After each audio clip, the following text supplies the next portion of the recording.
buenas noches, bienvenidos a una nueva edición de 70-20 Hoy. Y hoy, por supuesto, vamos a tener una nota muy especial porque pudimos hablar con Chiche, pudimos charlar con él. Obviamente hay un montón de versiones, hubo un montón de fake news en todas estas semanas y tampoco se sabe a fondo cuál fue realmente su problema de salud. Todo esto lo va a contar en un ratito nada más aquí en nuestro programa. Pero ahora vamos a comenzar con uno de los escándalos de la semana, porque Manuela Adorni y su esposa hicieron la presentación de sus respectivas declaraciones juradas en el contexto del régimen de inocencia fiscal. Se adhirieron precisamente a este régimen y a partir de ahí, obviamente, la lupa de la política y también la lupa de los medios. En este momento, Manuel Adorni está acorralado. Por un lado, por la propia interna de la Libertad Avanza, incluso los aliados de la Libertad Avanza que empiezan a despegarse y a soltarle la mano. También la justicia, que sigue investigándolo por presunto enriquecimiento ilícito. Y en el medio de toda esta cuestión, la opinión pública que no le da respiro. Veamos un compacto justamente de todo lo que pasó esta semana y ya lo analizamos.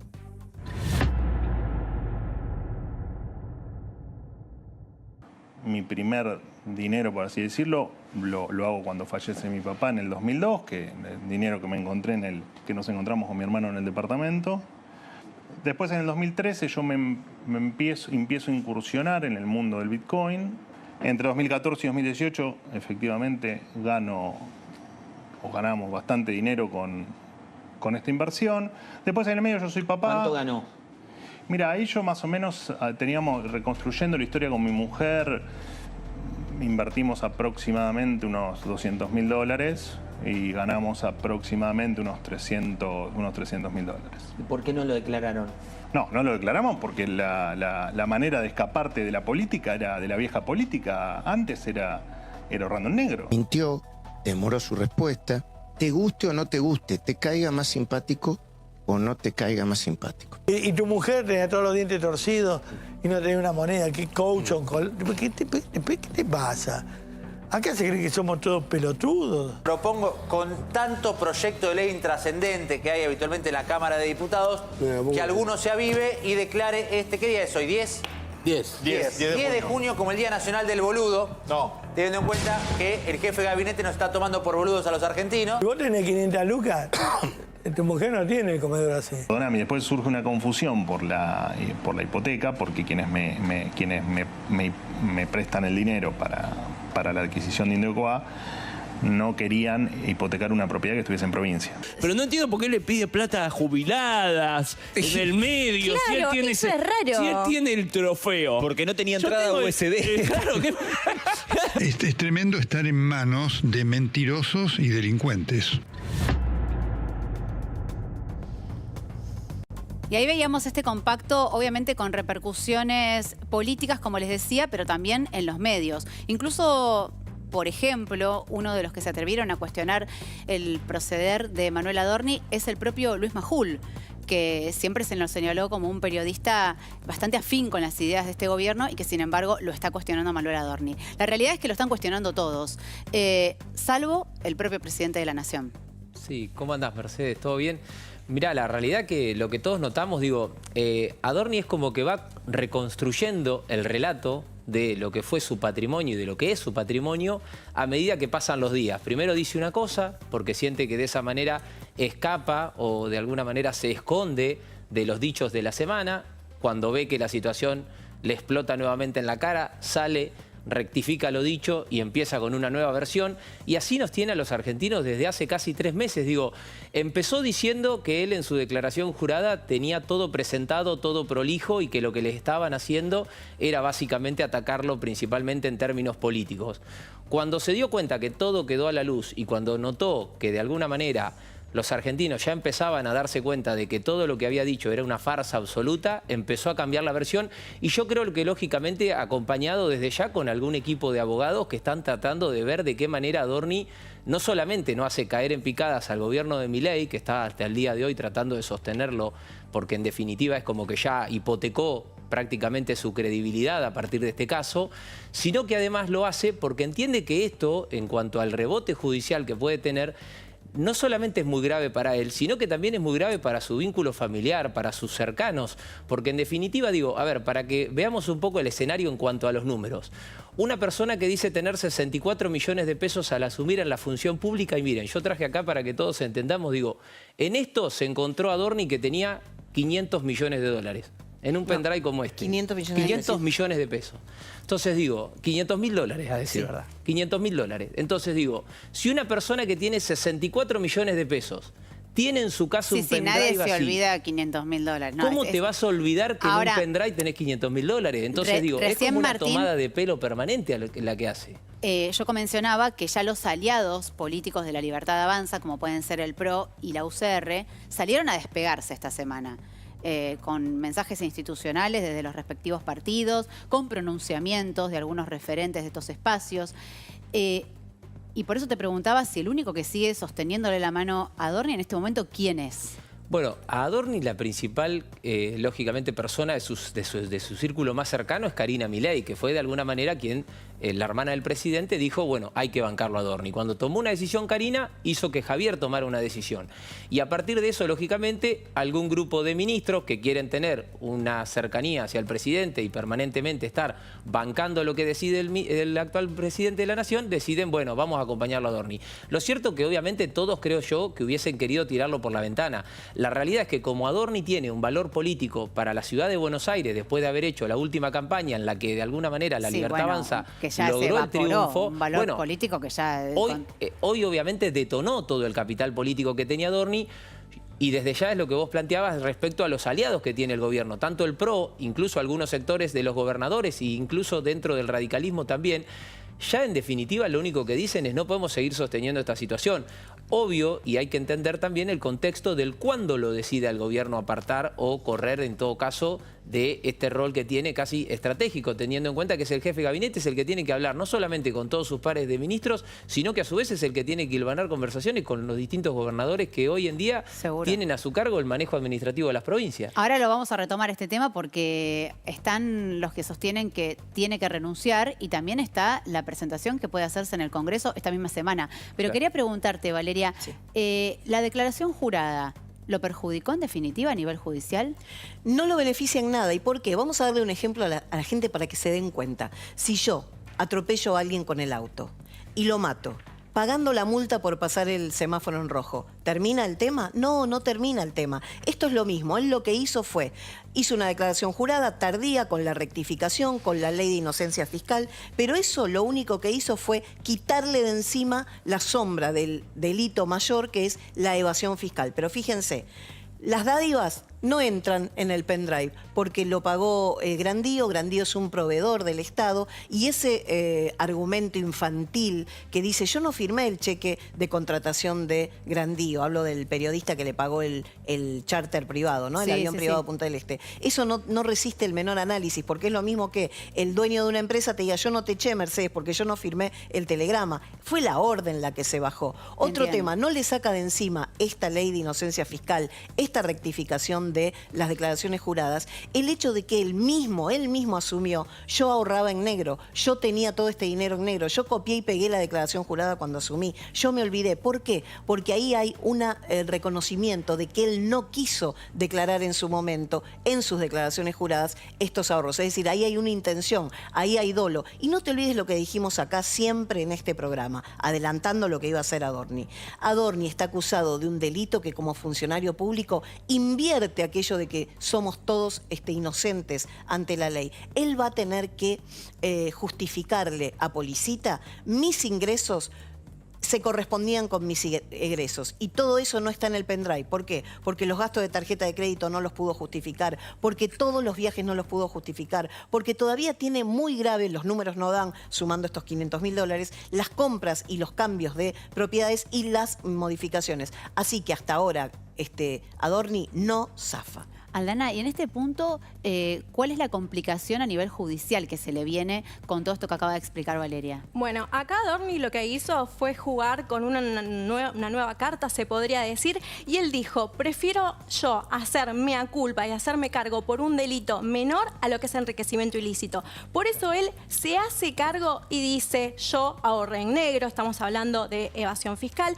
pero por otro lado también él reconoce que en 3 meses, básicamente, hizo todo mal. ¿Y esto a qué va? Porque ahora la coalición cívica, y mismo esto se tiene que empezar a vehiculizar, ahora se va a sortear, seguramente lo va a recaer esto en la causa, en Comodoro Pi, que ya tienen la causa por enriquecimiento ilícito, porque estamos hablando de un delito de omisión maliciosa, y esto está penado por el Código Penal, artículo 268, inciso 3º. ¿Y por qué digo que este mensaje que generó, él mismo haciendo esta mea culpa y también hablando en la entrevista con La Nación? Porque me parece que él prefiere, en el caso de tener una condena, ir por una condena más leve a lo que sería el enriquecimiento ilícito. El delito de omisión maliciosa está penado de 15 días a 2 años de prisión con una inhabilitación perpetua para ejercer cargos públicos. Entonces, como él yo por creo ahí que debe pensar, esto que decía antes por ahí Martín, ¿no? ¿Cuánto le queda de ese capital político que en algún momento supo tener? Dice, bueno, prefiero ir por esta que me sale más barato a nivel legal. Claro. Sí, tal sí. cual,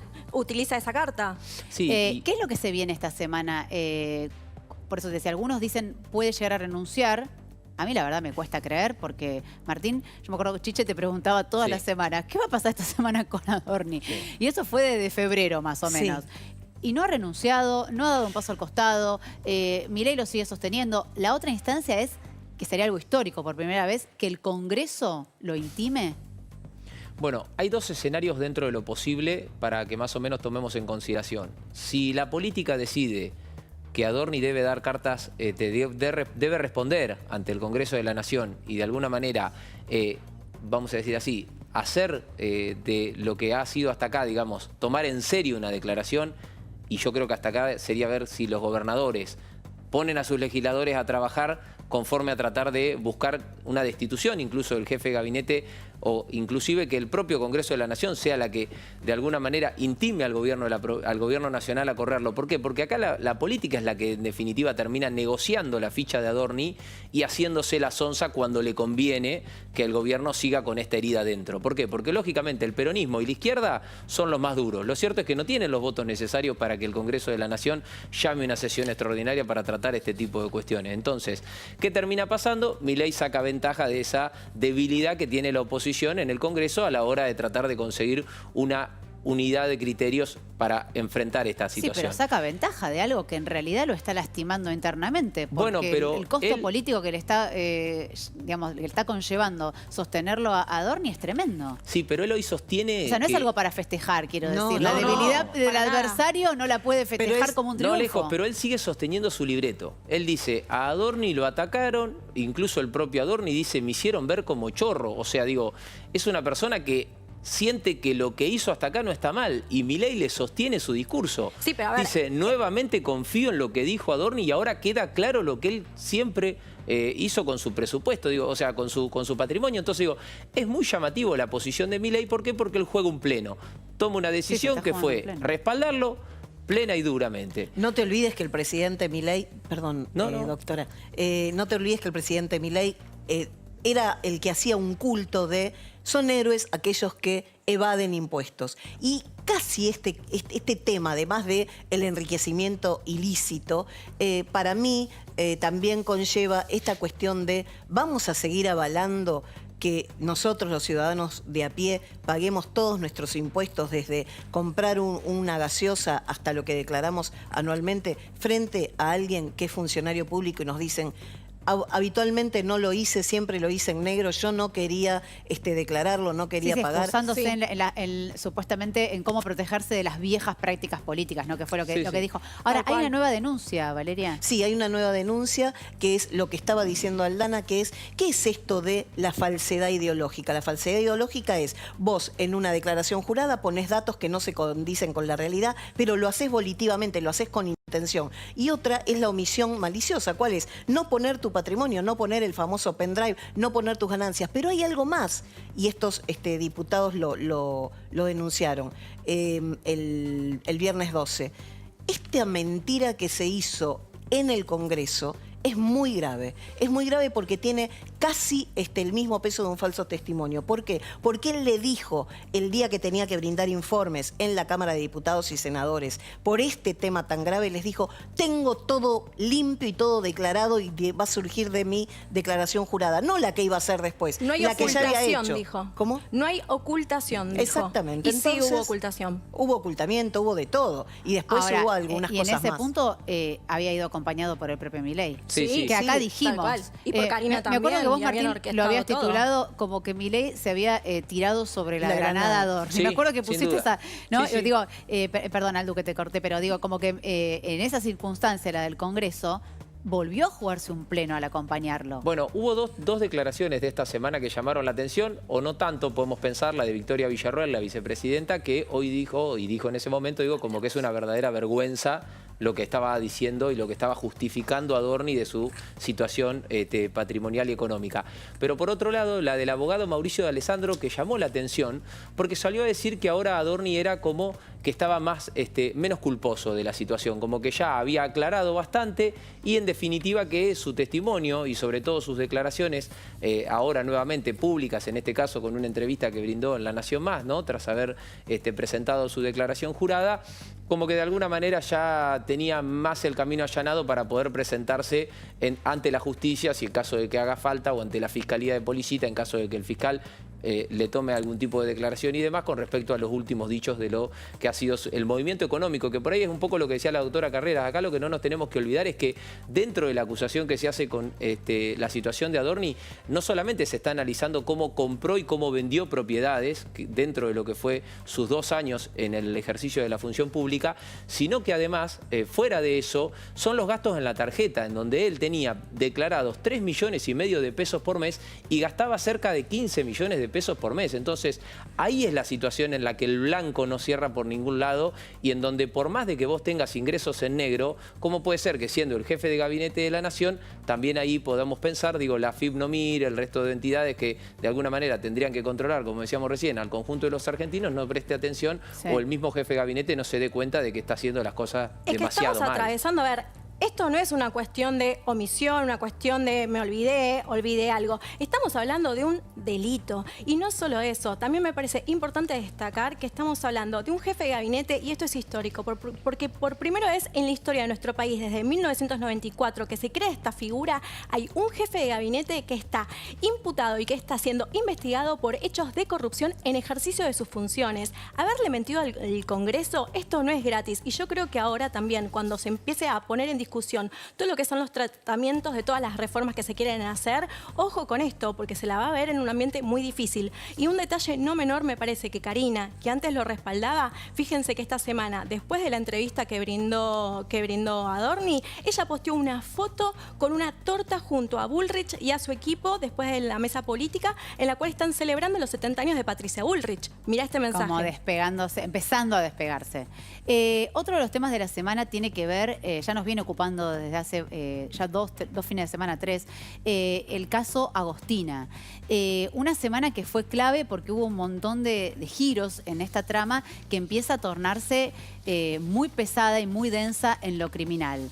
Hubo nuevas detenciones, hubo pericias contundentes y también una fuerte tensión política que empieza a crecer alrededor de este caso. Veamos precisamente un compacto de lo que sucedió a lo largo de esta semana y lo analizamos.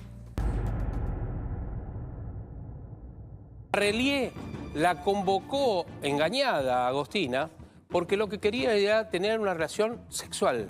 Estamos hablando de una nena de 14 años. Lo que hay acá, además de un femicidio brutal que nos conmueve a todos, es un drama familiar como pocas veces se ha visto alrededor de una causa penal. ¿Por qué? Porque tanto el papá de Agostina como la mamá de Agostina, a través de sus abogados, porque ellos en este momento no están hablando con la prensa, se están tirando con acusaciones de todo tipo y se están mirando con desconfianza. Si en el ADN que están debajo de las uñas de las nenas aparecen 2 ADN de 2 hombres distintos. Ay, no, qué horror. La causa hace así.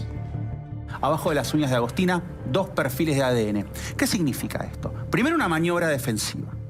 Segundo, 2 perfiles de ADN indican 2 personas. Aquí está entonces la tercera detenida por el caso Agostina. Estamos hablando de Soledad, la persona que tenía el Forca negro y que fue entregado para que descartara el cuerpo la jornada del lunes a la mañana.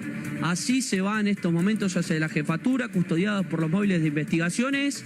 La tercera persona detenida en el caso Agostina es Soledad y se retira así de su domicilio, detenida y custodiada por la policía de la provincia de Córdoba. De Soledad. Y este es el criminal. Este es Barrelier, acomodando unas mantas en una ferretería. ¿Qué día? Lunes, el lunes al mediodía. Posterior a que se hubiera desprendido, ya se hubiera... O sea, la mata el domingo a la madrugada, sábado, domingo a la madrugada. Esto ya es lunes 25 de mayo. Se deshace del cuerpo, se deshace de los restos. Esto sería la vuelta de haber ido al barrio Ferreira. La vuelta. La dueña del Forca era encargada de este lugar por lo menos hace 6 años que trabaja en este lugar. Y muchas de las vinculaciones, cuando se habló de este lugar, de donde trabajaba, empezaron a hablar de que este lugar, y vos escuchás a los vecinos y te dice, es un antro de rock. Ahí era donde trabajaba Barrelier, que la conoce a Soledad, y después cuando deja de trabajar como custodio, él seguía yendo. Una hipótesis es que sea un crimen, que sea un femicidio cometido por Barrelier con la ayuda de algunas personas. Y otra de las hipótesis, que es lo que se está barajando ahora, es que en realidad se trate de una red de trata de personas, de menores, que estaban operando y que ayudaron a encubrir a Barrelier porque están encubriendo algo mucho más grande. Ahí, en ese caso, sería un delito de carácter federal. Claro, es decir, claro. Que se complejiza la causa no solamente para el fiscal, para la provincia de Córdoba. Vamos a escuchar los audios. No la vio más nadie, Gordo. Él fue el único que la vio. Nadie más la vio, ni siquiera los amigos, nada. Lo que hace la mamá de Agostina es mandarle un audio a Faceta. Faceta, hombre que alquila en la casa de Barrelier. Alquila una habitación, lindera a esa habitación / oficina en la cual Barrelier no permite que ingrese nadie, ni su hija ni su esposa. Nadie puede ingresar sin su permiso.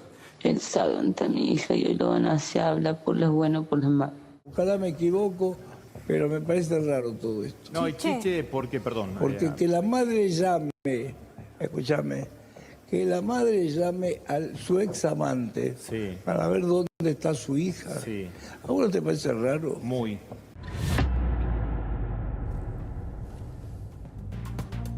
Bueno, ahí lo dejaba planteado Chiche, ¿no? Un montón de cuestiones que no les cierran del caso. También otras versiones que empiezan a crecer y que empiezan a tomar fuerza, como la de un delito que está enmarcado en una posible red de trata, con lo cual ahí ya estaríamos hablando ya que escalaría a la justicia federal. En fin, son varias las versiones. Estamos en comunicación con Belén Dalmazo. Ella es periodista de El 12 TV y nos va a contar obviamente las últimas novedades que hay del caso Agostina, qué es lo que se sabe. En teoría, ¿mañana se abriría el secreto de sumario? Hola Mercedes, ¿cómo estás? En teoría, mañana no se va a abrir el secreto de sumario, sino que esto va a ser el día martes. El martes, porque ok. el día martes, mañana como es feriado, la justicia no va a tomar esa decisión, lo van a hacer el día martes, y el día martes, además de abrir el secreto de sumario, se va a tomar la indagatoria de 3 personas. En primer lugar, de Barrelier. También lo van a hacer con Soledad Andriani, la dueña del Forca, y también lo van a hacer con Osvaldo Faceta, el inquilino de la casa de Barrelier. Sí. Para tomar la indagatoria a Soledad Andriani, mañana va a ser cuando la van a trasladar desde el neuropsiquiátrico donde se encuentra alojada hacia la cárcel de Bower. Barrelier y Osvaldo Faceta comparten juntos la celda en Bower. En este momento están en una celda de máxima seguridad porque Barrelier, en el momento en que lo detienen, el día martes a la madrugada, cuando lo llevan a la UCA, bueno, tuvieron que terminar trasladándolo al hospital por lo que le hicieron los presos que estaban allí en la UCA. Así que lo han resguardado, está en una celda de máxima seguridad junto con Faceta. Pero y no Soledad ¿no es un Andriani. escándalo, Sí. pregunto, a nivel legal, que dos personas que están sospechadas, por lo pronto, digo, al menos sospechadas, de haber participado de un mismo hecho delictivo, o al menos uno y con complicidad del otro, que estén ahí todo el día pudiéndose, perdón que lo digo como lo está pensando cualquier persona que en este momento está viendo la televisión, Poniéndose están de todo el acuerdo. día poniéndose Claro, de acuerdo, tal de cual. si esto, de si aquello o no. Sí, es un riesgo procesal. Acá nos acompañan dos abogadas en el equipo, por eso abro la conversación, porque me sumo a esto que vos contás, Berenira. Realmente me parece un escándalo. Es un escándalo. Efectivamente, sí, es un escándalo. Deberían estar incomunicados entre ellos. Es algo que también han pedido los abogados querellantes, tanto del padre como de la madre, que los separen, pero bueno, han decidido desde la justicia que compartan justamente la celda de máxima seguridad allí en Bower, también para evitar que haya más disturbios con los otros presos, ¿no? Sí, ahora igual los podrían poner en celdas separadas Totalmente. y evitan que los disturbios Yo, con los otros ¿sabés presos. lo que creo? Que esto es al estilo de la vieja usanza judicial y la vieja policía, en donde te ponen a dos acusados para que de verdad a mentira uno al otro lo empuje a decir hacete cargo. Pero el hacete cargo para la sociedad no va a bastar en este caso, porque con solamente Barrelier la sociedad se da cuenta que no termina ahí este delito. Este delito tiene muchísimas más ramificaciones que tenemos que tener respuesta, no solamente judicial, sino probadamente asertiva, segura. Hay que mirar también Perdón, para... y si esto se trata de alguna suerte de organización delictiva, Claro, también hay que ver sí. qué lugar ocupaba Barrelier y qué lugar ocupa Faceta, porque ahí ya tenés una disparidad de roles. Uno le puede decir al otro, por más que haya sido, hacete cargo vos. Sí, pero y aparte no te olvides que puede matar uno de ellos por orden de esta estructura piramidal muy superior, si es trata, mandarlo silenciar. Ojo, Belén, hay mucho para hacer ahí. ¿qué se sabe de este bar que un poco veíamos recién en el compacto, ¿no? Huachitas, y donde ahí habría conocido Barrelier a Soledad, que hoy también está detenida, y que incluso la mamá de Agostina también frecuentaba este lugar. A ver, vos lo conocés por vivir en Córdoba. ¿Qué referencias tenés? Bueno, a ver, este bar había ya sufrido, hasta el 2 de junio, ya había sufrido 3 clausuras. Mira. Clausuras por cuestiones que tenían que ver con que el bar no estaba condicionado para lo cual se lo había habilitado, porque realizaban espectáculos públicos que no estaban habilitados, pero nada fuera de lo normal, si se quiere, dentro de cómo se maneja un bar. El tema está en que lo clausuran el 2 de junio, que es el mismo día en que comienzan con los allanamientos. Y entonces ahí es cuando comienza a llamar la atención de los medios, porque Soledad Andriani era encargada en ese bar. Si bien no era la dueña, está justamente en los papeles que tiene la Municipalidad de Córdoba, ella no figura como la dueña de ese bar, Sí. pero sí era la encargada que recibía las notificaciones que mandaba la municipalidad para ya sea la habilitación o la clausura. Soledad lo conoce en ese bar a Claudio Barrelier, incluso hay una versión que es complicada de confirmar, pero dicen que Claudio Barrelier habría trabajado en ese bar, Sí. habría trabajado como seguridad en la puerta de ese bar. La última clausura que se da es porque en ese bar encontraron camas en Claro. el interior de un bar. Sí, sí. Algo que claramente no Que estaba no tiene habilitado nada que cuando ver. Sí, sí, no obvio. tiene nada que ver. Eran aproximadamente 3 habitaciones con cama, y cuando la municipalidad va a hacer la inspección y le pregunta a quienes son dueños de este bar qué hacían esas camas ahí, ellos dicen que era para que duerman los empleados. La realidad es que hay versiones cruzadas al respecto de qué es lo que se hacía en ese bar, qué es lo que se hacían en esas camas. Pero bueno, no hay nada confirmado y la justicia lo está investigando. Sí hay que aclarar que la clausura que hace la Municipalidad de Córdoba no tiene nada que ver con la investigación judicial. No fue el Ministerio Público Fiscal el que pidió la clausura. La Municipalidad de Córdoba, al encontrar que había camas dentro de un bar, claramente no estaba No, habilitado por para supuesto ese que uso, es que lo clausura. Pero bueno, la investigación continúa. Lo último que te pregunto, Belén, porque estamos como muy cortitos de tiempo, pero quiero consultarte. Por un lado, ¿qué se sabe hasta el momento de la mamá de Agostina? Porque también son muchas las miradas que apuntan a ella y bueno, preguntarte qué opinión y qué has podido recabar de información al respecto. Y por el otro lado está el tema de la tensión política que genera este caso, porque si efectivamente se tratase de una red de trata, ya incluso la investigación que está llevando adelante el fiscal quedaría a un lado porque lo tomaría la justicia federal. Bueno, en primer lugar, respecto de la madre de Agostina, ella sigue internada en el Sanatorio San Roque, pero hay un detalle, ¿no? Ella no es querellante.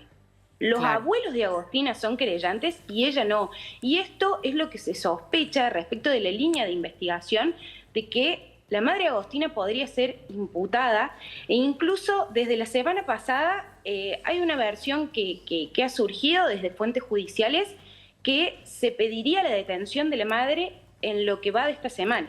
Así que podría ser la noticia de la semana. Claro, sí, hay que estar atentos a la causa. Sí hay que decir que a la madre de Agostina se le ha pedido ADN para cotejar. ¿Cotejar con qué? ¿Con qué muestra genética si ya tienen parte del cuerpo de Agostina? ¿Por qué necesitan el ADN de Melissa? Bueno, ahí es donde se abren todas las incógnitas y hay que decir que el fiscal está siguiendo una pista respecto de la madre de Agostina.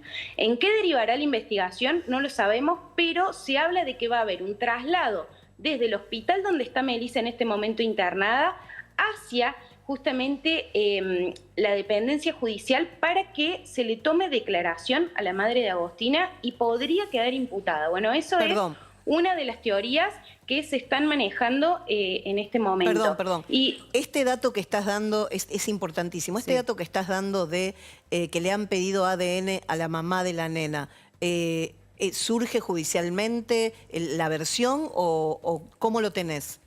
Porque es gravísimo. No te olvides que encontraron en la nena un ADN femenino. Sí, dos ADN, claro. El de Barrelier y uno femenino. Por eso es grave el pedido de ADN a la mamá.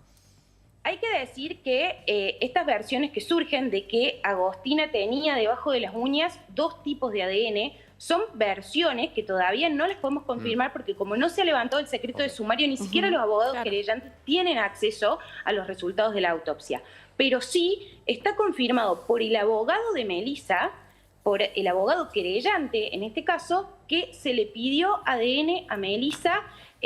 Creo que fue el día jueves, si no me equivoco, se le pidió ADN y que obviamente ella no se negó para continuar con la investigación. ¿Por qué se le pide ADN? ¿Por qué se abren estas incógnitas en torno a la madre de Agostina y por qué se habla de que podría quedar imputada? Bueno, va a haber que ver qué pasa esta semana y si la trasladan finalmente para tomarle una nueva declaración. Claro, sí, son las preguntas que dejas planteadas de lo que se viene a partir de esta semana, después de mañana, que es feriado. Muchas gracias, Belén, por esta comunicación y vamos a seguir el caso, así que seguramente te volveremos a molestar. Muchas gracias a ustedes por contactarme. Gracias. Y habíamos anticipado al principio del programa que tuvimos la oportunidad de conversar con Chiche, de verlo, de reencontrarnos después de 29 días de internación.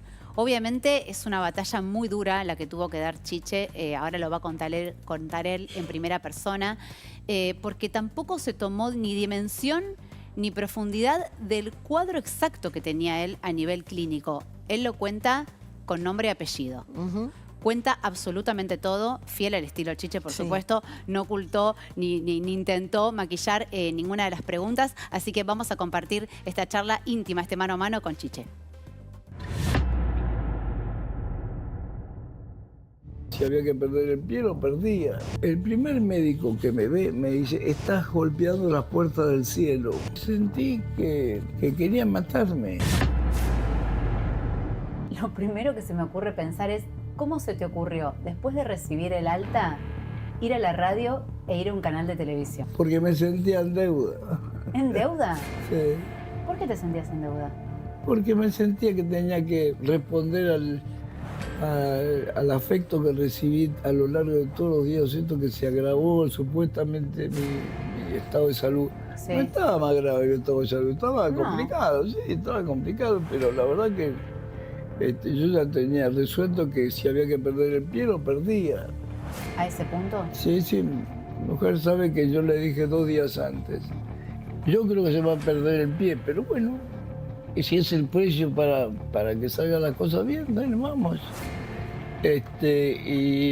¿Con esa naturalidad te lo tomaste o Sí, era una sí, percepción? sí. O sea, era una decisión Con, que mucho, ya la venía... con mucha valentía. La verdad, me sorprendí de mí mismo. Te lo digo sinceramente. Sí, yo estaba decidido. Pero además se produjo una cosa insólita. Sí. Era una batalla en simultáneo entre el cirujano... Entre el cirujano vascular. El cirujano vascular que estaba tratando de salvar el pie, sí, y entre el cirujano traumatólogo que quería sacar el pie. Y estaban decidiendo si era abajo de la rodilla, arriba de la rodilla. Eso no era el pie, era la pierna. Claro. Y vos escuchabas esas decisiones que hablaban los médicos, pero que estaban hablando de vos. O sea, ¿cómo te impactaban en lo personal? No me impactaron, lo tomé naturalmente, porque estaban hablando con... Bueno, pero uno no toma naturalmente. Te voy a dar una idea para que sepas con qué espíritu llegué yo al sanatorio. El primer médico que me ve me dice, estás golpeando las puertas del cielo. Así te recibieron. Así me recibieron. Yo digo, ¿qué me está diciendo este tipo? Y se lo pregunté, le digo, ¿vos me estás hablando de la vida o de una pierna? No, te estoy hablando de la vida. Estás golpeando la puerta del cielo. ¿Y vos no te dabas cuenta que estabas tan mal? O sea, ¿no te sentías tan mal? No me daba cuenta, yo no creí que estaba golpeando la puerta del cielo. Por eso vos no te sentías así. Yo no me sentía así. Cuando el tipo me recibe así, digo, a la mierda, debo estar complicado entonces. No tengo perdón para ese tipo, está claro. No tengo perdón porque nadie le puede decir a un paciente estás golpeando las puertas del cielo. En todo caso decirle, mirá, estás jodido. Sí, se sentiste que la falta de tacto que tuvo el... Me sentí que querían matarme. Sentí eso, digo, ¿qué es esto? Me están diciendo, muchachos, que yo no tengo alternativa que lo que... Porque el tema no era que perdiera el pie, el tema era que perdiera la vida. La vida, claro. Y ante esa mala devolución que recibiste, ¿cuál fue tu reacción? Mi reacción fue... Porque creo que las reacciones en ese punto Mi son reacción claves, fue, yo no estoy golpeando la puerta del cielo. ¿Alguna vez leíste a Viktor Frankl, un psiquiatra, sí, obvio. que obviamente que estudió todo el tema de los campos de concentración y que él se daba cuenta qué personas iban a sobrevivir y cuáles no? Sí. Y que todo tenía que ver cómo se lo tomaban. ¿Cómo se lo tomaban? Exacto. Sí, ¿Y te sentiste en esa situación? No llegué a tanta profundidad, pero sí es un tema, es un libro que me cambió la vida. El hombre en busca del sentido. Sí. Siento que ese libro le cambió la vida y se lo ha cambiado a mucha gente. Pero cuando a vos te reciben y te dicen, estás golpeando las puertas del cielo, digo, muchachos, estamos todos locos. Yo no sentía eso. No, claro. ¿Estabas dispuesto a dar batalla? Yo estoy dispuesto a dar batalla porque encontré un médico maravilloso, que es el cirujano vascular que me hizo la operación y que iba peleando en simultáneo con el traumatólogo a ver quién llegaba antes, el que cortaba el pie o el que... O el que te lo salvaba. O el que lo salvaba.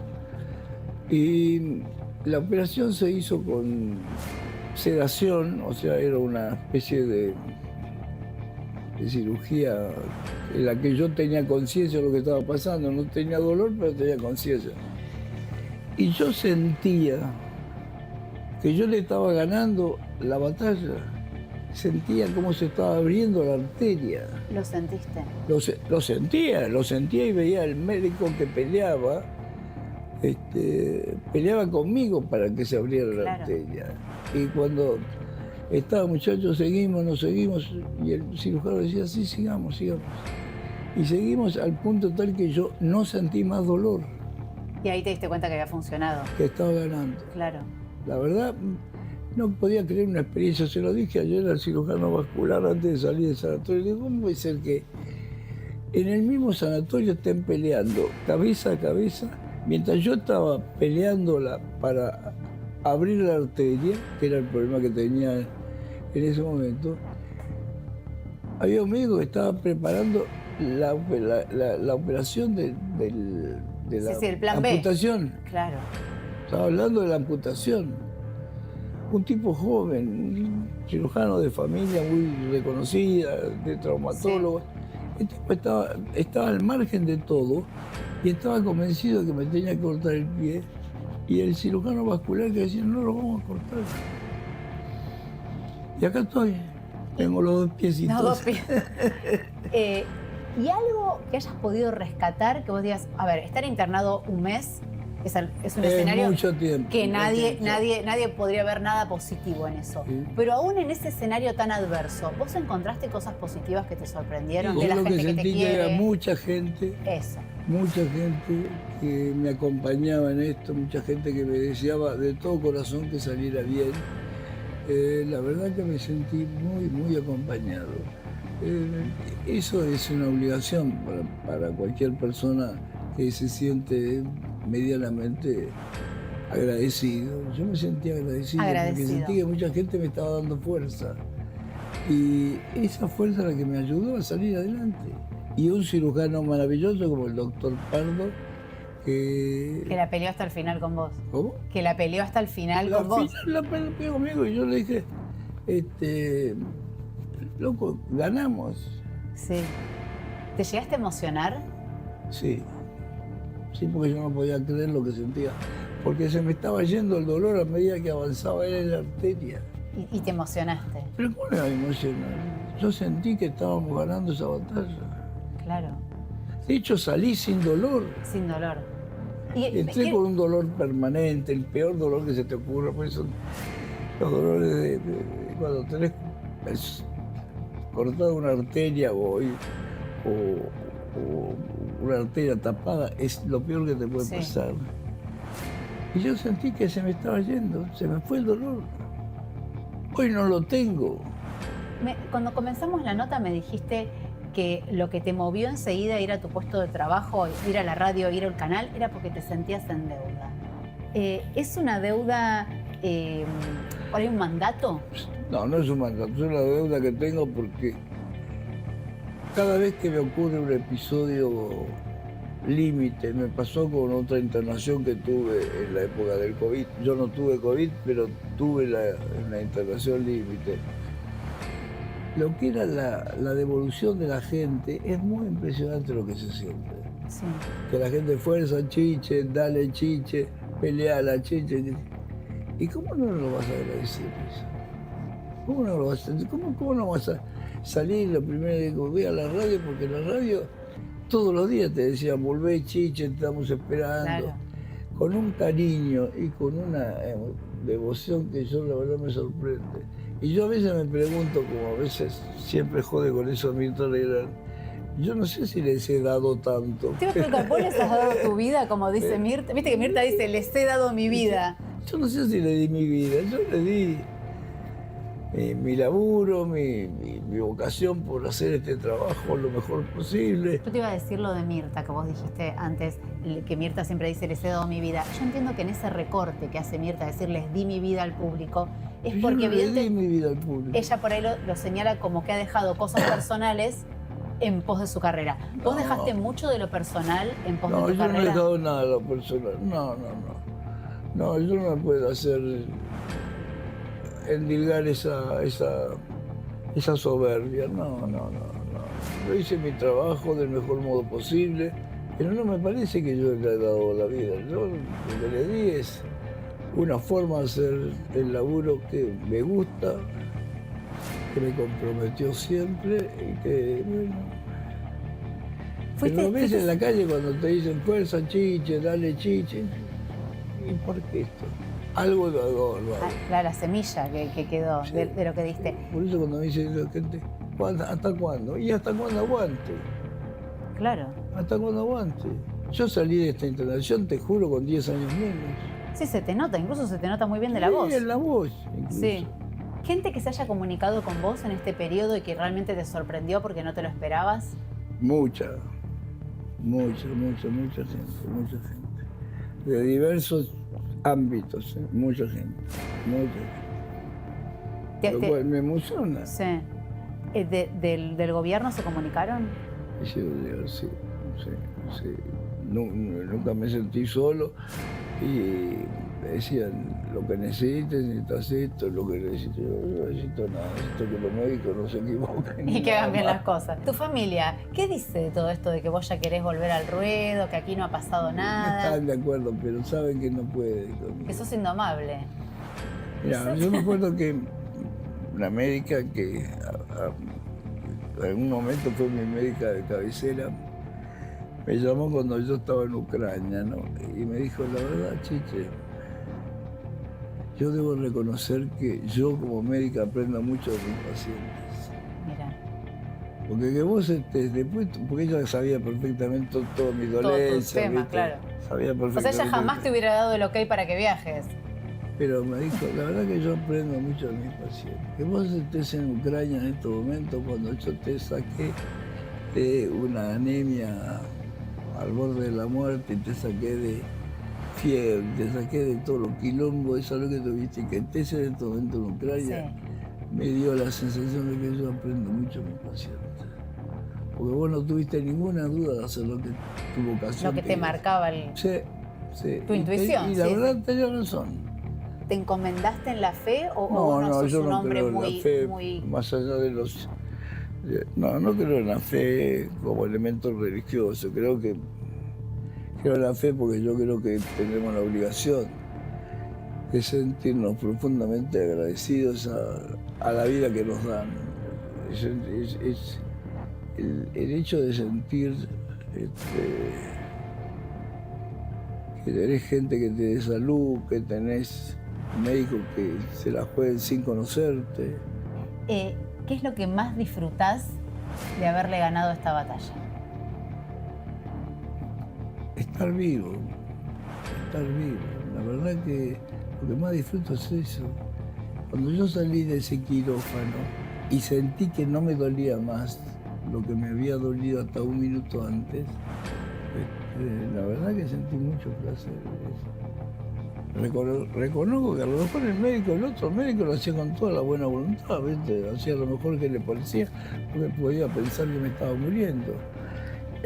No me volvió a ver nunca más, te aviso. Desapareció. Desapareció. Por la duda no quiere ni aparecer. Desapareció.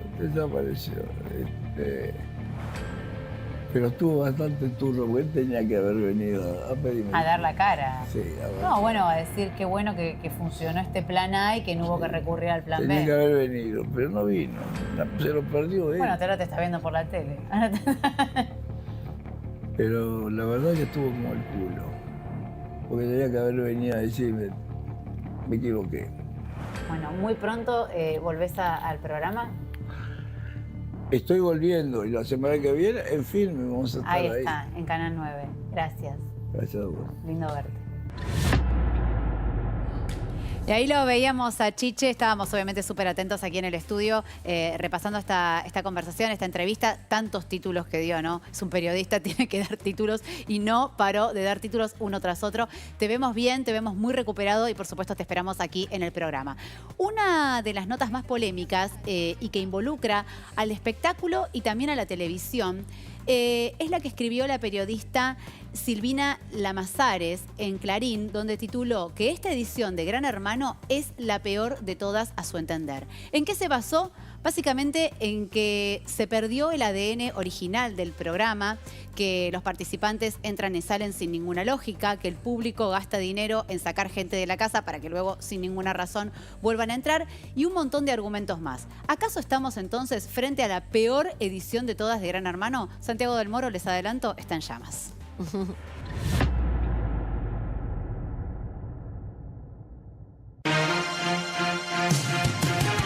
Dicen que es el peor Gran Hermano de la historia. No se respetan las reglas. Entra y sale gente, famosa e ignotos. La gente paga para votar y la producción después los vuelve a poner en la casa. Andrea del Boca se fue 2 veces y 2 veces volvió. Los de adentro no entienden nada y los de afuera tampoco. Y el conductor no está ayudando y mete mano en un formato que cada día se devalúa más. Santiago del Moro, el conductor que destruyó Gran Hermano. Una nota firmada por la periodista del diario Clarín, Silvina Llamazares, desató un debate que ya se estaba dando casi entre susurros sobre este Gran Hermano 2026.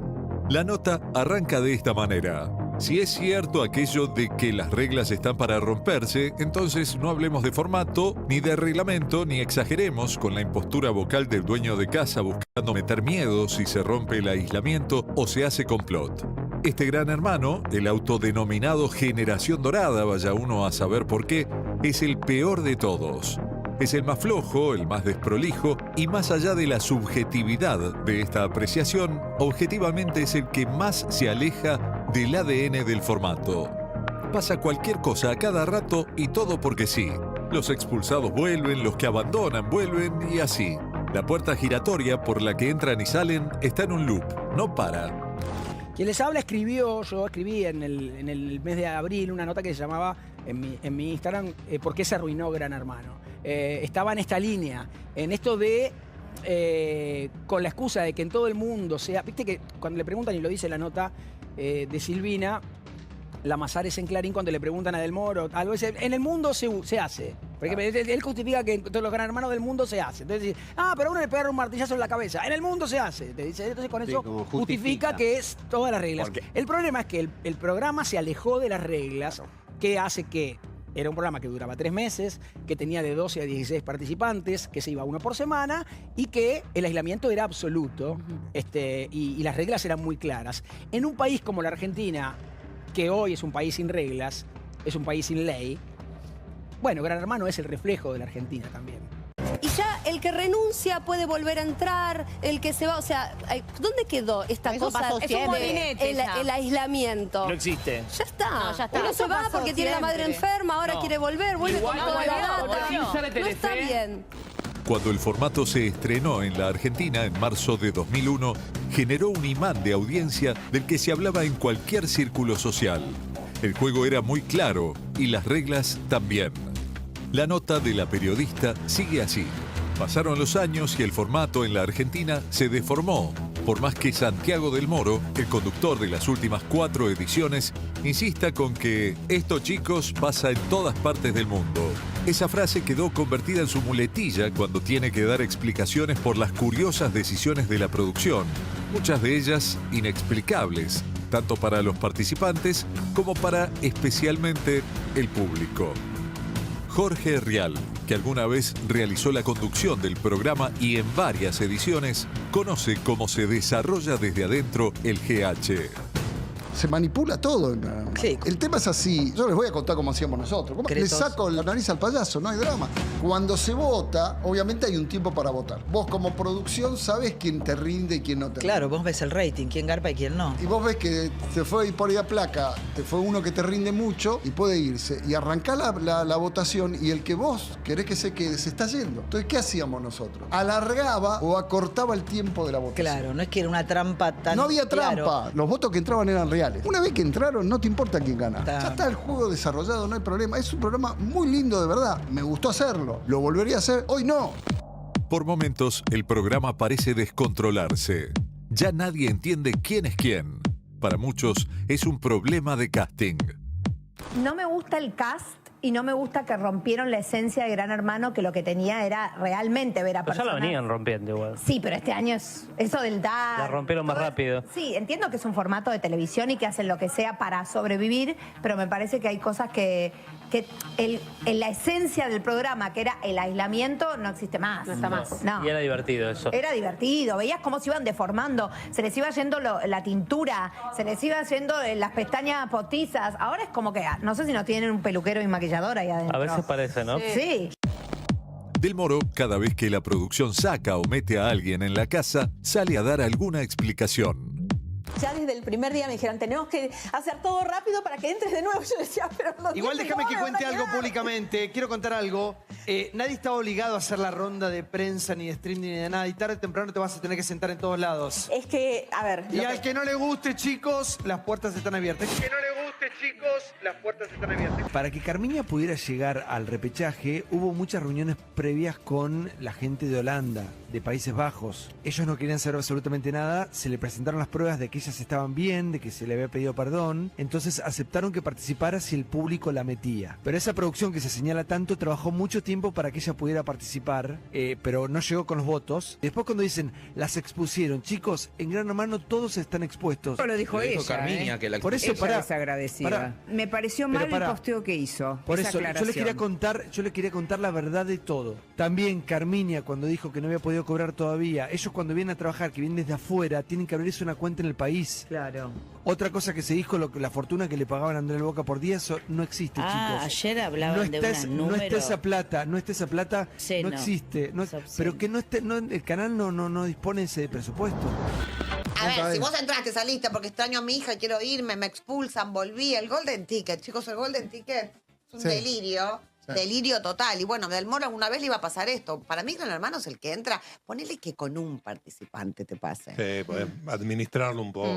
El aislamiento, que era Pero no fundamental. hay, en Gran Hermano es aislamiento. Si no, hagan un programa tipo El Hotel de los Famosos, que ya sabíamos Claro, que que no es había un- aislamiento y que iba la familia. Siempre se habló que estaba arreglado el teléfono, decían que los votos los arreglaba la producción como O que les cortaban convenía. cuando- Pero imagínate- Está bien, yo eso banco, no sé si es verdad o mentira. Yo siempre elijo creer que es real. Porque si no me saca la ilusión Claro, de claro, quién saca se va, de quién se el queda. entusiasmo. Pero ya lo de Gran Hermano, que yo nunca me metí ni con los votos, ni con nada, me parece que se le saca mucha guita a la gente, que la gente vota para que se vaya y el otro día se lo vuelven a meter. Yo si soy la gente, dejo de votar. Dice la nota de la periodista que sobran los ejemplos para argumentar que esta temporada es la menos Gran Hermano de todas, con una casa que, lejos de vaciarse, parece llenarse cada vez más. Y eso es cierto. El 23 de febrero se inauguró con 28 personas. De a poco se fue vaciando.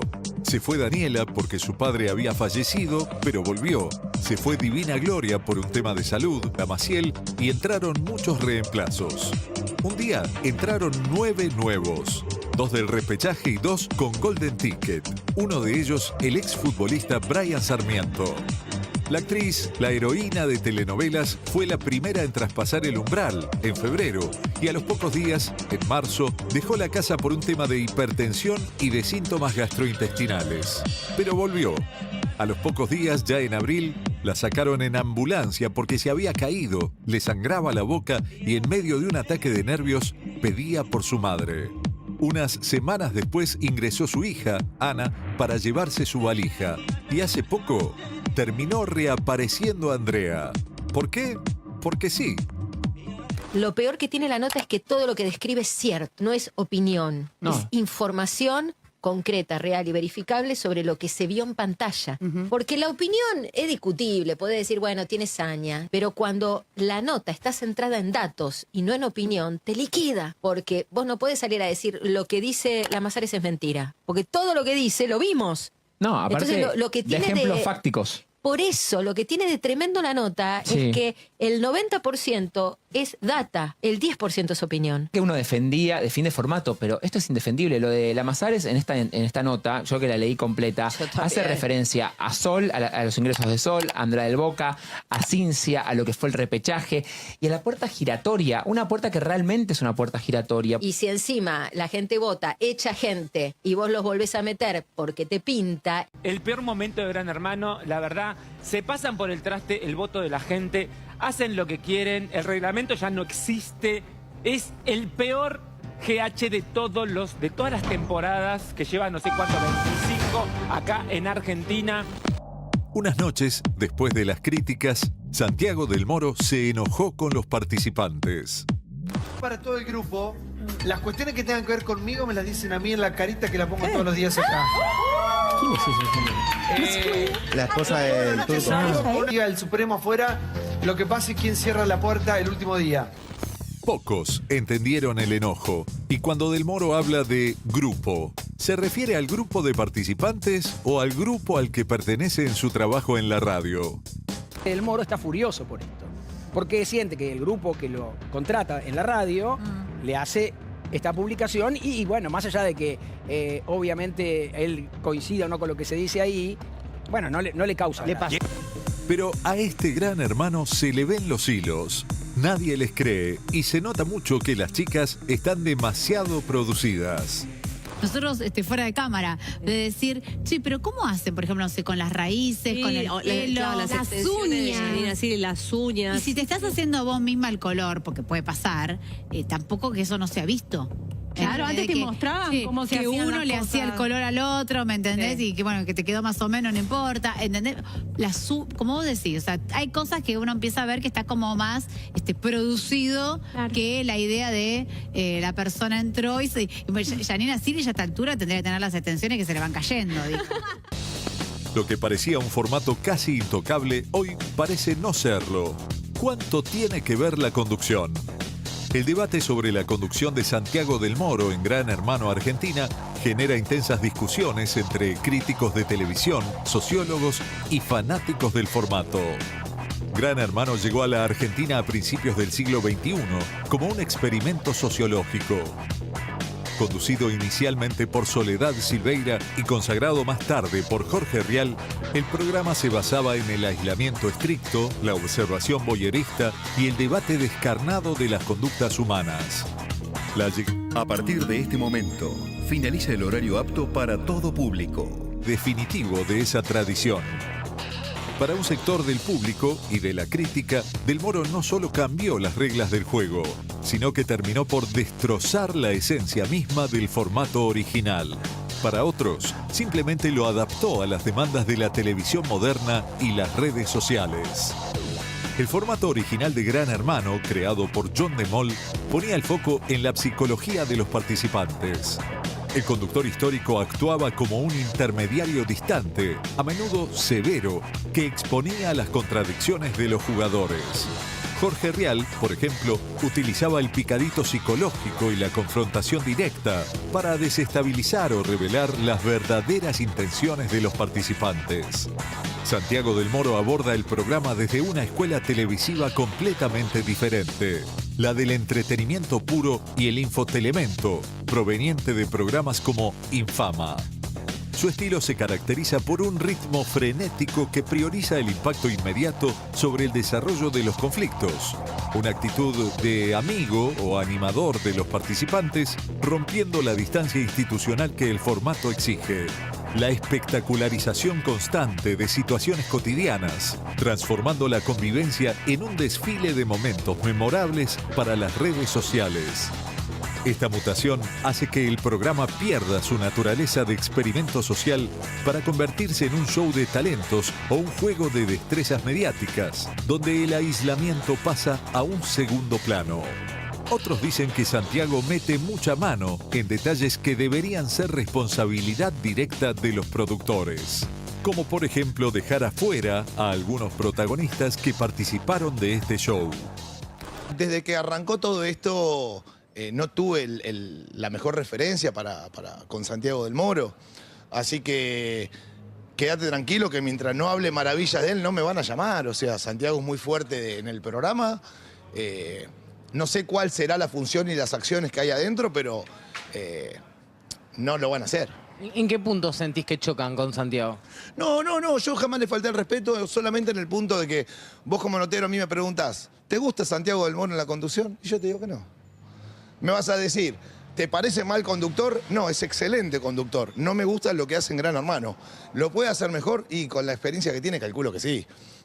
¿Puede bajar el ego y la soberbia de querer ser el centro, el núcleo de Gran Hermano? Sí, tendrías que hacerlo, porque Gran Hermano ya tiene fuerza de por sí solo. Andrea del Boca arregló con Borrillo, productor ejecutivo de Telefe, que ella llega a la final y que cuando termine Gran Hermano y Manuel sea el ganador, entre paréntesis, porque ya está decidido que el que gana es él, pase lo que pase, comenzarán las grabaciones de la serie de Del Boca, que ya está en preproducción. ¿Sabías que Andrea lo quiere de protagonista a Manuel? ¿Sabés qué es lo complicado de la data que dio Alejandro Castelo? Sí. Que es verosímil. Sí, es totalmente creíble. Eso habla de la poca credibilidad que tiene GH. Bueno. Si aparece alguien diciendo el ganador está arreglado un contrato con Andrea para que hagan una ficción vertical, y esto se viraliza y todos decimos, oh, qué barbaridad, ya no importa si es verdad o mentira. Si es creíble es porque algo que no está bueno está pasando con el programa. Él respondiendo estas nimiedades, para mí se baja el precio, porque si no hay ningún tipo de arreglo, no pasa nada, no tenés por qué contestar. Y seguir con la tuya, seguir con el programa, Claro, el es parte formato, del folclore. hacelo todo como vos esto, lo quieras obvio. hacer y demás. Visibilizás el tema, porque Bueno. es un chisme, un radio pasillo que tiró Ale Castel, ok. Al citar el tuit y contestar, Del Moro viraliza eso. Totalmente. Lo hace más noticia. Claro. Lo agranda. Hace poco, Rodrigo Lucich realizó una crítica feroz de Santiago con la siguiente placa que subió a sus redes. Del Moro, 4 ediciones sin entender el formato. El contraste. Llegó con experiencia en MasterChef y cara de galán. Le dieron GH y todavía busca el confesionario. Dice al aire cosas que van contra los intereses del programa. Opina cuando tendría que dejar que el público opine. Y lo único que le importa, sus looks de adolescente. Campera de cuero, zapatillas limitadas y peinados que dejaron de funcionar hace 15 años. Tiene 48 y se viste como si tuviera 22. El drama no es la casa, es el vestidor. Determinar si Santiago del Moro destrozó Gran Hermano depende del prisma con el que se lo mire. Si se evalúa desde el purismo del formato internacional, aislamiento estricto, neutralidad del conductor y foco en el experimento social, la respuesta tiende a ser afirmativa. El reality se ha convertido en un producto híbrido, fuertemente influenciado por la dinámica de plataformas como X y TikTok. Del Moro hace lo que puede y la pregunta es, ¿cuánto le dejan hacer? De cualquier manera, esta generación dorada no tiene tanto brillo. El juego ya no tiene reglas claras y los que quieren seguirlo necesitan un tutorial para poder entenderlo.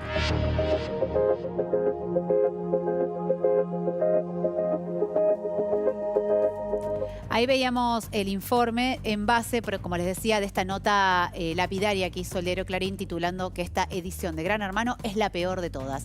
Para preguntar y responder también esta pregunta, estamos en comunicación con Furia Scaglione, que supo protagonizar los picos de rating más altos de estas nuevas ediciones de Gran Hermano que hemos visto y que no te están teniendo muy en cuenta, Furia, en el último tiempo. ¿Es de Telefe? Bueno, igual, ¿cómo están? Buenas noches, ¿cómo estás? ¿Es de Telefe, del Moro, es de la producción? La voz media tomada.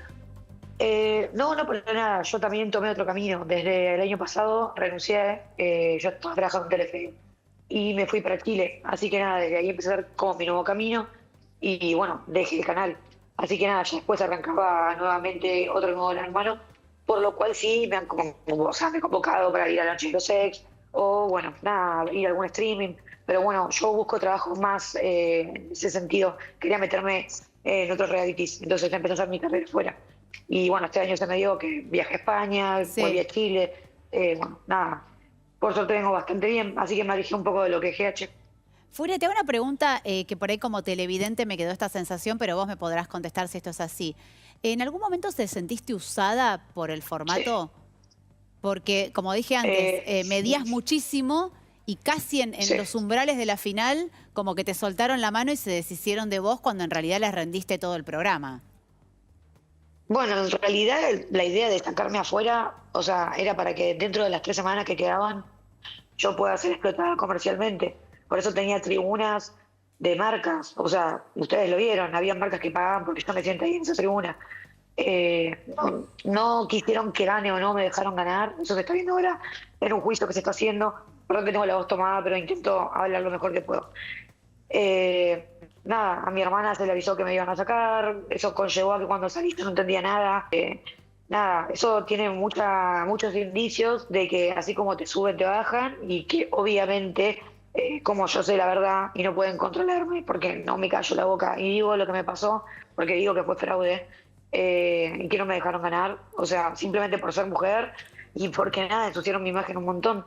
Más allá de eso, yo soy súper agradecida con los trabajos que pude obtener y que me dieron, pero no fueron suficientes porque realmente yo sé todo lo que generé en la gente y lo vivo día a día hace más de 2 años y es increíble que hoy yo no tenga un asiento en la tele, que no esté en ningún programa, o sea, Claro. es muy loco. Ahora, en este sentido es verdad que no sos vos la que está iniciando esta acción, pero no sé si es tu fandom. ¿Quién es el que está intentando llevar adelante una auditoría sobre los votos o sobre esa votación puntual en donde vos quedás afuera del reality? Bien, esto lo estaban haciendo apenas salí el 18 de junio de los 24. Bueno, abogados que hay dentro del fandom se juntaron, iniciaron la demanda porque, nada, sintieron después de una semana pasando, más o menos, tratamos de ser lo más rápido posibles, sintieron que la votación estuvo, bueno, manipulada. Había un sobre negro, un sobre rojo, y el sobre negro nunca jugó en Gran Hermano, siempre era una eliminación y nada más. Y bueno, en ese momento se cruzaron, bueno, yo salgo con el 63, que era, ¿no? O sea que el dinero lo pudieron extraer, pero nunca lo colocaron en las votaciones. Claro. Por ende, ahí podría haber una cierta, vamos a decir, estafa al público, que no tengo nada que ver yo, pero es gente que realmente está pidiendo por sus derechos, o sea, es como el derecho del Sí, consumidor. claro, Vos votó compras algo que y no vos se computó, pero la plata se la cobraron. Ahora, perdón que te haga esta interpretación, ¿no? Pero vos me decís, no me callo nada, como que sos una suerte de ingobernable para la producción de GH, y sin embargo, te noto con la voz tomada. Digo, como que puede ser que estés como somatizando todo este proceso. Sí, obvio, sí que me pasa, obvio, sí, lo tenía recontra cerrado y bueno, yo vengo de Perú hace unos días y nada, tuve una charla telefónica con mi novio, con mi hermana, y cuando hablo me pongo a llorar. O sea, a ver, me revuelven muchas cosas, porque ya está, ni que me hayan, vamos a decir la palabra, perdón, en argentino o italiano, cagado. O sea, ya está, ya lo sabé. Pero bueno, también el revuelo que se hace en las redes sociales, porque así como ustedes lo dijeron recién ahí, se maneja mucho por TikTok y por Twitter. Es la gran cantidad de personas que está ahí, que es la que habla de Gran Hermano o habla de lo que está pasando en la actualidad. Hoy gran parte de toda nuestra información está dentro de Twitter. Y bueno, leer comentarios que digan que se deje de joder, que sepa que ya que perdió, hay otra vez está insoportable, que son capaz que ven en los comentarios, pero yo los estoy leyendo. Y siempre el hate, nunca le di pelota, pero digo, che, loco, si a tu hermano, a tu primo, lo estafan, lo cargan, y dejó toda su vida, le diagnosticaron leucemia adentro, o sea, y encima de todo, me tengo que comer que me ensuciaron la imagen, porque uno piensa que van a venir marcas a buscarte y eso no pasó. A mí me costó un montón limpiar mi imagen y volver a hacer mi carrera.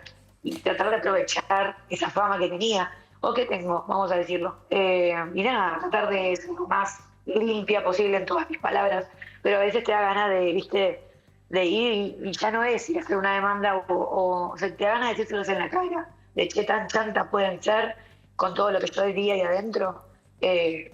Nada, es una locura. Pero bueno, nada, eso es lo que me remueve o lo que me molesta, que es algo que también tengo que salir a la cara. Sigo trabajando con productoras, soy estrella de reality show y bueno, nada, es algo que pasa. Furia, ¿qué tal? ¿Cómo estás? Aldana San José acá.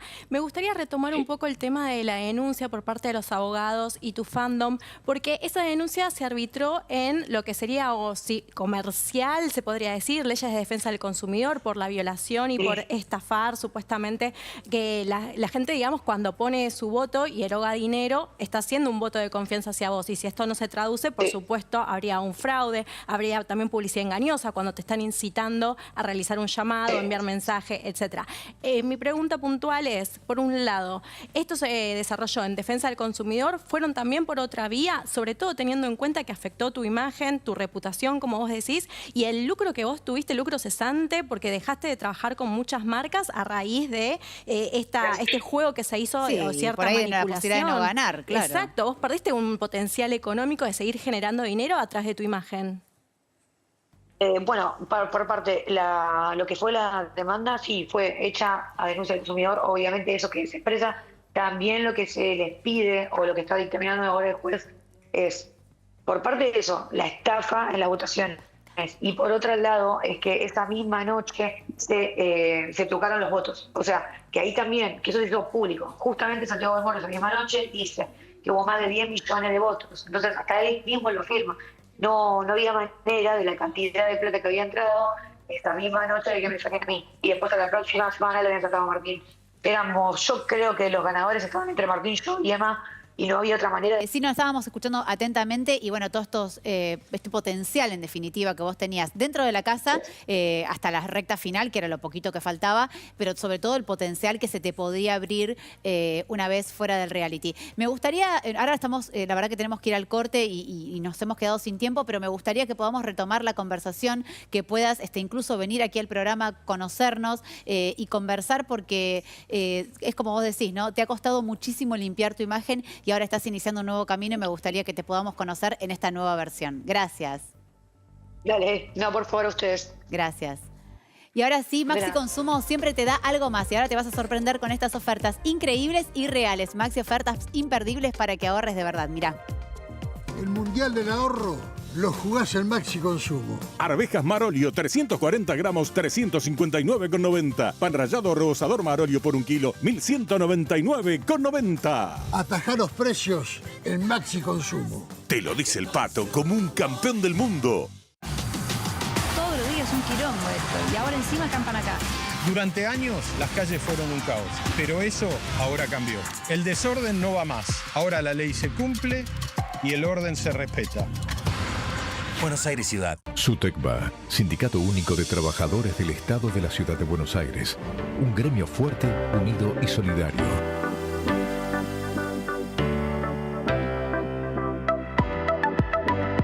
Amadeo Yenta. Municipales de Capital. Poner lo mejor a tu auto es poner Infinia Turbo Clean, porque te da más potencia, garantizando el máximo octanaje que necesitan los motores más exigentes. Tenés la potencia que necesitas para cruzar todos los caminos que hagan falta. Poner Infinia Turbo Clean es poner mucho más que combustible. Es poner siempre lo mejor.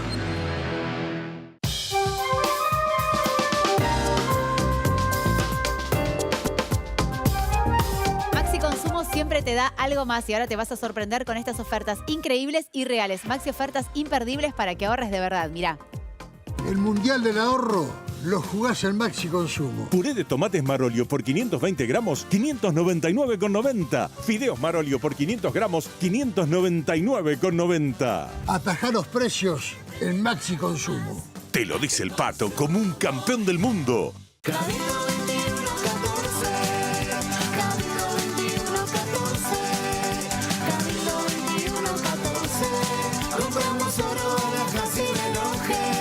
Cabildo 2114, donde respetan el valor de tus afectos. Durante años, los vecinos de Tigre lo pidieron. Hoy se está construyendo para cuidar a nuestros vecinos como se merecen. El Hospital Municipal de Alta Complejidad avanza. La salud es nuestra prioridad. Tigre, municipio. Te acompañamos mientras remodelás tu casa y en cada momento de tu vida. Llama al 0810-222-2444. Consulta con tu productora o productor asesor de seguros. Provincia Seguros, una empresa del Grupo Provincia. Recién hablábamos de Gran Hermano y Brian Sarmiento quedó eliminado de la casa y cuando sale del reality se encuentra con un parte por ahí cuestionable o rara la situación de Brian Sarmiento, siendo una persona que se dedicó al fútbol hasta hace poquito, que tuvo por ahí la oportunidad quizás de un ingreso de dinero que no tiene el promedio de los trabajadores y que ya tiene problemas. Al menos que, no sé, que le den cuotas. Gracias, Ali, por acompañarnos aquí cada domingo. Y nosotros hemos terminado el programa del día de hoy. Nos reencontramos ¿cuándo? El domingo próximo a las 21 aquí por la pantalla de Canal 9. Por supuesto, buena semana para todos y hasta el domingo grande próximo. A Chiche. Claro, y un beso enorme a Chiche.